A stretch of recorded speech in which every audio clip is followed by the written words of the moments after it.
सवाल उठाया है पीडीपी ने, तो let's start with PDP first.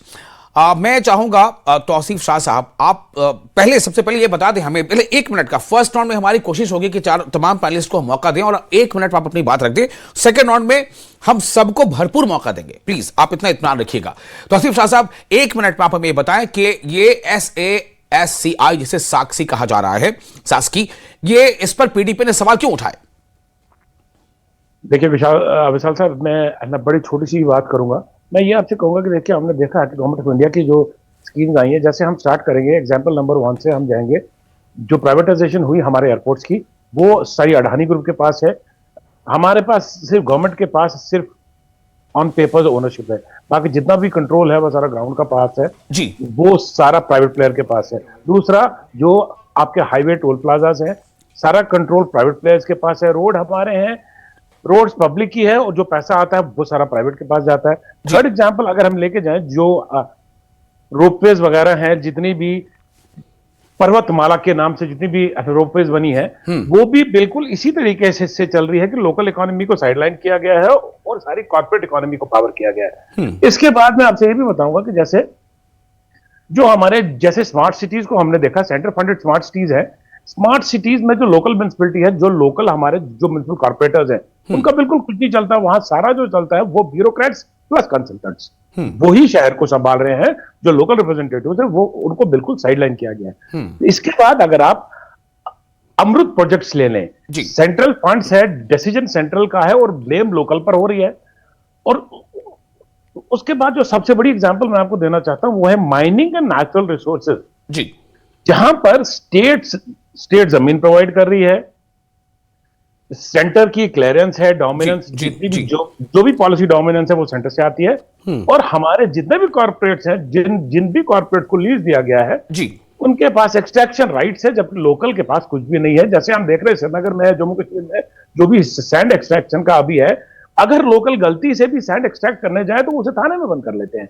So this is ये फैक्चुअल चेक्स हमको देखने पड़ेंगे, ये फैक्चुअल हुक्स के बेसिस पर। तौसीफ साहब, 1 मिनट हो चुका है और आपने अपनी बात रख दी, आपने खदशे का इजहार कर चुके। जाहिर सी बात है कि यहाँ पर जवाब बेसिकली जावेद हसन बेग साहब को देना है, तो जावेद साहब को मैं थोड़ा ज्यादा वक्त दूंगा ताकि वो सवाल उठते हुए सवालों का जवाब दे पाए, क्योंकि हमारे जो नाजरीन हैं उनको इसके जवाब चाहिए। अभिजीत जी, मैं आपके पास आना चाहता हूं, बीजेपी इसे कैसे देख रही है? 1 मिनट प्लीज।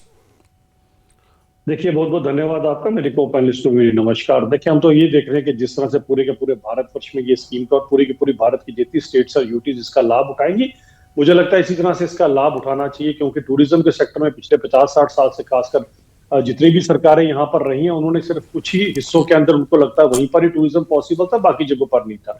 इस स्कीम से कम बेनिफिट उठाते हुए कम से कम इतना कर सकते हैं, आप जम्मू कश्मीर दोनों खित्तों में बराबर टूरिज्म को आप डेवलप कर सकते हैं। और मुझे समझ नहीं आती ये कौन सी बात कहने की आई कि इसके कारण ये हो जाएगा वो हो जाएगा। कोई पाकिस्तान से आके आपका यहाँ पर ऑन करने वाला है क्या? सब कुछ भारत देश है, भारत देश के अंदर सभी की सभी स्टेट से सभी यूटी है। अगर बाप अपने बेटे को धन देता तो किस लिए देता है? उसके लिए देता है कि वो अपनी अपलिफ्टमेंट के लिए काम करे। हाँ, कुछ कपूत जरूर होते हैं जो उस धन का गलत इस्तेमाल करते हैं, जैसे यहाँ पर होता रहा, लेकिन अगर सपूत होगा तो वो अपना भी फायदा करेगा, अपने परिवार का भी करेगा। बाकी भारत देश जो है वो अपना रोल निभा रहा है, सरकार अपना रोल निभा रही है। एक अच्छी स्कीम है, इसको वेलकम करना चाहिए, ना कि फिर उसके ऊपर आ जाओ ये बाहर और ये अंदर, इसका उसको फायदा, इसका ये हो गया। पूरा देश एक है, कश्मीर से लेकर कन्याकुमारी, अब तो ट्रेन से भी हमने जोड़ दिया, लेकिन कुछ लोग अभी तक इस मुगालते से बाहर नहीं लगे, जिनको लगता है जम्मू कश्मीर एक अलग प्लेनेट है और हम सबके सब अलग है। मुझे लगता है इनसे जितनी जल्दी बाहर निकल जाए देश के लिए भी अच्छा और उनके लिए भी अच्छा। ठीक है, जावेद हसन साहब के पास अब मैं जाना चाहूंगा। जावेद साहब, जो खदशात हैं वो जो पीडीपी के नजर से मैंने सुना और जो वो जिसका इजहार वो कर रही हैं, जाहिर सी बात है इसी तरह की बातें आज वहीदुर रहमान पन्ना साहब ने भी कही हैं, तो आप कई साथी ने उसका जवाब भी दिया है। आप इसे कैसे डिफेंड करेंगे? क्या वाकई जो खदशात हैं, अगर अपोजिशन में कोई है वो सवाल उठाता है तो उसको वेलकम भी करना चाहिए कि भाई वो सवाल उठा रहा है, वो अपनी ड्यूटी अंजाम दे रहा है, लेकिन how will you satisfy them कि नहीं ऐसी कोई बात नहीं है? जावेद साहब, ये जो आपने डिस्कशन रखी है, ये इस वक्त सास्की के हवाले से है जी। अगर आप इसको एक्सपेंड करना चाहते हैं, जिस तरह से वो जो शुरुआत एक स्पीकर ने की है, वो तो इसको लेकर चले गए हैं कि यूनियन टेरिटरी के हवाले से जो मरकजी हुकूमत ने फैसले किए हैं और उनका ज़मीनी सतह पे जो असरात है वो उस पे बात कर रहे हैं। तो फिर इसके लिए तो ये प्रोग्राम छोटा हो जाएगा। उन्होंने तो ये माइनिंग को भी इसमें जोड़ दिया, स्मार्ट सिटी को भी इसमें छोड़ दिया, सेंट्रल स्पॉन्सर्ड स्कीम्स का जिक्र भी कर रहे हैं, डायरेक्ट सेंट्रल फंड्स के जो प्रोजेक्ट हैं जिनको डायरेक्ट वो मॉनिटर करते हैं उसको भी इसमें ले आए हैं। तो ये तो एक बड़ी लंबी बहस हो जाएगी। अब एक इससे पहले जो ये सारी बहस है उसका इसके दो पहलू हैं। एक ये है कि एक रियलिटी है कि हम माने या ना माने हम एक यूनियन टेरिटरी बन गए हैं। एक बदकिस्मती है कि एक भरपूर रियासत हुआ करती थी, एक शानदार और एक तारीखी रियासत हुआ करती थी, और अब हम यूनियन टेरिटरी हैं। जब हम यूनियन टेरिटरी हैं तो यूनियन टेरिटरी होने के साथ ही बहुत सारी ऐसी चीजें हैं जो हम पर लागू हो गई हैं। आप टेलीविजन पर आकर उनका जिक्र कर सकते हैं, आप उनके बारे में प्रोटेस्ट कर सकते हैं, आप जो मर्जी ऐसो कहें, आप जी मुझे ही कसूरवार ठहराएं इस वक्त क्योंकि मैं एमएलए हूँ। आप ये समझें जो हो गया, जब ये हुआ ना यहाँ उस वक्त असेंबली थी, ना यहाँ किसी की हुकूमत थी, उस वक्त यहाँ बराह रास्त मरकज की हुकूमत थी, उस वक्त यहाँ गवर्नर साहब थे, और उसमें जो कुछ हो गया और हम एक सिचुएशन में फंसे हुए हैं। और ये लद्दाख वाला, जम्मू वाला, कश्मीर वाला सारा एक सिचुएशन में फंसा हुआ है कि every penny that is coming in to the state of Jammu and Kashmir in one way और the other it is going back, but this is a reality. तो इस वक्त सास्की पे बात करते हैं जी। इस वक्त आप इसको ये कंफ्यूज ना होने दें प्लीज, ये इस वक्त इसको सास्की तक रखें। हमारी जो मुल्क में इस वक्त एक हुकूमत है, उसने अपने बजट में जो उन्होंने अपना बजट रखा है, उन्होंने लोन्स उठाए हैं। हर गवर्नमेंट जो है जब वो अपना बजट बनाती है तो उसके पास क्या रिसोर्सेज होते हैं, उसके पास सारा टैक्स कलेक्शन होता है जो डिफरेंट तरीकों से आता है, फॉरेन रेमिटेंसेस होते हैं या जो आप ट्रेड करते हैं उसका पैसा होता है, लेकिन जो आपका बजट का डेफिसिट होता है ये पैसा आप मार्केट से उठाते हैं जी। You got my point. जी, अगर हमारे मुल्क का एक बजट जब पेश करते हैं तो हमारे मुल्क की एक रियलिटी है, प्लीज एक्सेप्ट इट। मैं थोड़ा सा आपको वजाहत करूंगा।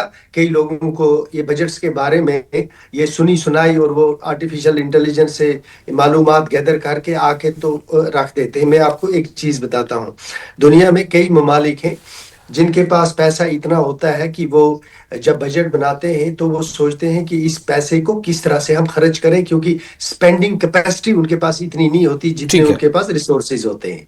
You got my point. उनके पास कैपेसिटी इतनी नहीं होती कि वो खर्च कर पाए।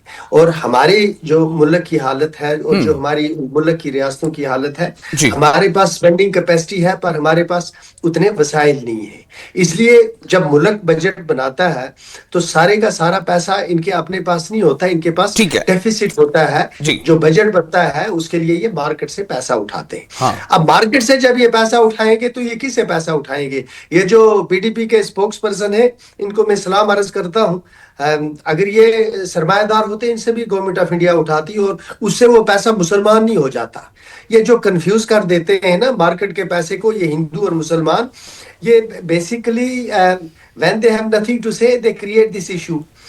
पैसा गवर्नमेंट ऑफ इंडिया ने मार्केट से उठाया है, वो एक्स से उठाते हैं, वाई से उठाते हैं, जी से उठाते हैं, दैट्स नॉट माय कंसर्न। जो पैसा इस गवर्नमेंट ने लिया है 50 साल के बाद जो रिटर्न करना है वो हमने गवर्नमेंट ऑफ इंडिया से लिया है। वो हमने ना, हम जानते हैं अडानी साहब को, ना जानते हैं अंबानी साहब को, हमने गवर्नमेंट ऑफ इंडिया से पैसा लिया है। 50 साल के बाद वो पैसा हमने रिटर्न करना है, इसमें कोई इंटरेस्ट भी नहीं है। तो ये जो इस तरह से ये एक लोगों में, आम आदमी को, देखें एक चीज मैं आपको बताता हूँ सर, देखिए थोड़ा सा इसको हम शॉर्ट करेंगे, बाकी भी हमारे साथ पैनलिस्ट हैं, थोड़ा शॉर्ट करेंगे। मेरा सवाल है कि जो खदशात हैं, एक खदशा ये भी वो जाहिर कर रहे हैं कि जो लोकल हमारे जो यूथ है या जो ठेकेदार होते हैं या जो उनको एंटरप्रेन्योर्स हैं उनको मौका नहीं मिलेगा ज्यादा, इससे बाहरी लोग आकर के वो सारे तमाम सारे टेंडर ले लेंगे। इसको कैसे कटल कर सकते हैं? ये क्या गलतफहमी है?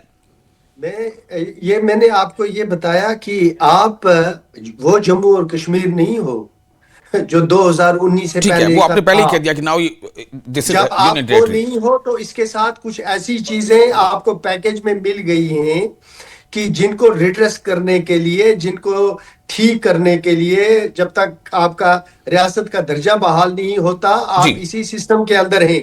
ये जो इनके इस वक्त एमएलए चार हैं, तो क्या ये इनको समझे और एक बार, मुझे एक जरा सा, से एक तो क्या मामला ये समझे जावेद साहब क्या ये समझा जाए कि अगर ये यूनियन टेरिटरी नहीं होती तो शायद एनसी का स्टैंड ये नहीं होता जो आज है?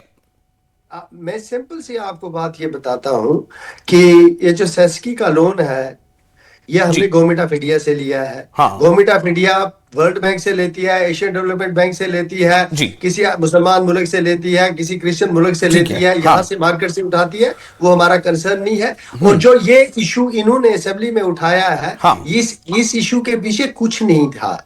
ये वहीद परस साहब भी जानते हैं, हम इकट्ठे बैठे थे। लेकिन देखें, मेरी बात सुने, पीडीपी को अपने आप को तलाश करना है जम्मू कश्मीर की सियासत में। ठीक है। They will create issues Okay, where there okay, exist okay, okay, none. okay. Let me go They to will now create the issues. next panelist. He's waiting. फिर मैं आपका